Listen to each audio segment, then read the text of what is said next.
Hey, welcome to episode 2. For today, we are going to be talking about the vision for the project and then a quick update on where we are. And part of this series is sharing with you the planning process, okay? How do you go about taking something, a dream, and turning it into a reality in this way. So for today, it's all about vision. So I wrote down a few notes that I wanted to share with you, and I want to just give you the vision and some highlights on it, and then I'm going to show you the space. Okay, so I'm going to try and talk you through this is where it's going to be. It's going to go from here to here, and I think that'll be helpful to kind of get an idea of the vision, the literal vision for the property or for the cold climate greenhouse. And so here is the vision. Okay, and I put it into a kind of a really loose statement, but it's important because it really helps drive the strategic planning on all of it. Okay, so the cold climate greenhouse mimics a Mediterranean climate and provides nutrient-dense food for our family 9 months out of the year. It provides a nursery and a place of warmth.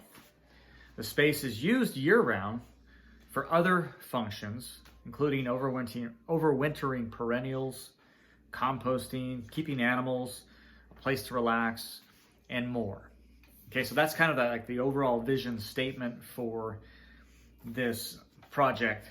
And let me just do a couple of things here real quick. Okay, so cold climate greenhouse mimics a Mediterranean climate. I'm going to do a whole episode on how to come up with on what something is capable of doing and what should be the goal.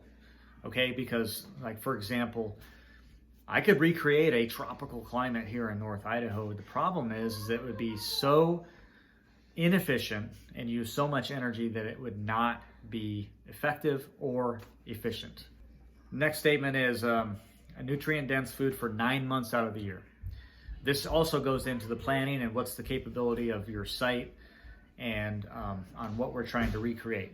Okay, so 9 months out of the year is a significant improvement for our growing season. So our growing season, our frost-free days are typically 90 to say 110 on the outside days. Okay, so you're talking 3 months, 3.5 months. That's our growing season.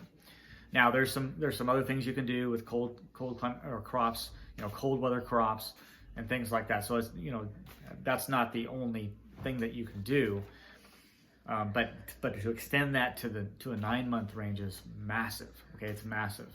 And so what we'll probably do is this cold climate greenhouse will go quote unquote dormant for December, January, and February. Okay, so that's kind of the rough plan based on our climate and our conditions up here. Okay, so 9 months. This is significant.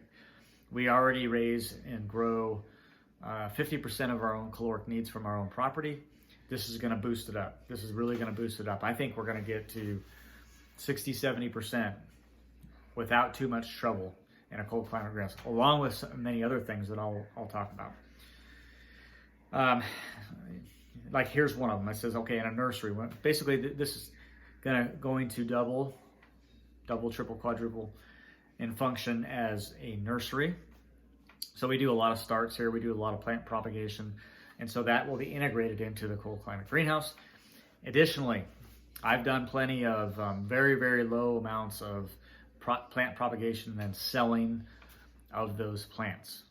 Okay, or buying a bunch of rootstock, grafting trees, and then having extra rootstock, sell the rootstock, or graft trees on it, sell the trees.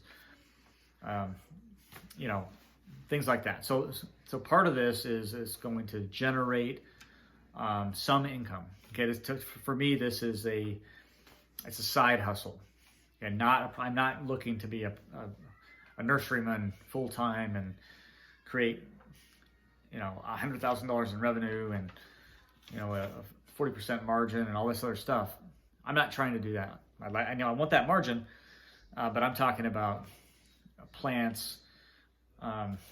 Selling hundreds of plants, not thousands, is kind of the idea, right? But this is going to help offset the cost.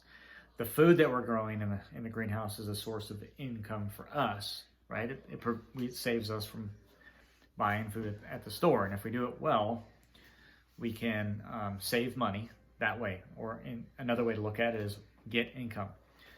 Additionally is selling plants. Another source of income to help pay for this project over time. Okay, and we'll talk more about that in future episodes, but that's part of it. But even though 9 months of growing year-round, and a big part of that is overwintering perennials. Okay, overwintering sensitive perennials that would not survive here in North Idaho, in our kind of harsher climates. Okay, so I'm thinking things like fig and some citrus, some cold hardy citrus. Say I'm not looking to keep this greenhouse at 40 degrees year round. In winter, I'm going to let it come down to probably 28 degrees, maybe 30 degrees. A little bit of frost in there is okay, like a Mediterranean climate. Okay, and we'll get more into that. But there'll be a lot of just overwintering of perennials in there. Not only will there be permanent trees, shrubs, and perennials in there that will just overwinter, but also maybe I'm bringing in things from the back deck or whatever that would overwinter in there as well. Composting, right? We normally compost outside. I don't know, I might have a compost pile in the greenhouse where it could be used, where it could be a little bit more intensively managed, right? I go in there and I turn it a couple times a week. Okay, normally we have these big bins out and we throw stuff in there for composting. If I'm trying to get a hot pile, I will build it properly to get a hot pile. Or if I'm not, I just pile it in and I fire and forget. And then, 12 months later, I turn it and then use it. Okay, so that's part of it. Composting, other functions, keeping animals, that's always a possibility. Okay, I'm not sure. And if you have a comment, if you have any ideas on this, please comment below and let me know what you think. So keeping animals in a greenhouse, I've seen it done many times. We have a hoop house where we've overwintered chickens in it. But I was thinking things like potentially aquaponics, potentially overwintering some birds in there. We'll have to see kind of how that works out. Right now, we don't. Our birds stay outside, and it's not a problem. So I'm not worried about keeping them warm necessarily, but I'm thinking about how I can stack functions, right? It'll be easier to take care of them if depending on numbers. They can provide nutrients for the space. I have to just kind of explore those things. And again, if you have ideas, please make a comment or ask a question. And a place to relax. Right, this is going to be not just a functional space. I can see myself spending time here, hanging out here, depending on the time of year and all that. Okay, so that's the overall vision. And now what I'm going to do is I'm going to take you outside to the location and show you where it's going to go. Now we're out on site, and you can kind of see that location. So there was that wood pile and those cold frames.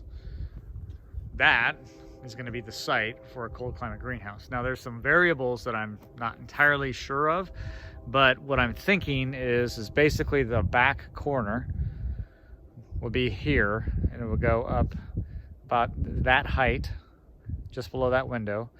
I put a door in there that could go into the garage, and then it would come forward and it would exceed in front of the garage there, probably 12 feet. To make this a total of 25 or so, and then it will come this way, and it's going to come out to about here or so. Yeah, it's going to this area is going to be impeded. What I'm just going to do is widen this just a touch. I don't think that's going to be a problem. And then it goes back into there. I've got a few trees to remove, but essentially where that woodshed is and where those cold frames would be inside of the cold climate greenhouse. So that's the site, and this direction back towards us is south. Okay, so basically the long end of this greenhouse, that's going to be about 35 feet, 40 feet, somewhere in there, is going to be south facing. And then the north wall, the back wall, will be all insulated. The west wall will be fully insulated. There will be a door on this side. The front face, it's gonna have about 5 feet of height there, and then go up from there. Will be double pane glass, and then on the roof, going up, is going to be triple polycarbonate. About 60% of it will be triple polycarbonate, and the other 40% will be regular roofing that's insulated, etc. Okay, so that's the general outline and the vision of where this is going to go. And then in the next episode, we'll get more into kind of the details of the planning and how we determined that location, and things like solar aspect, etc.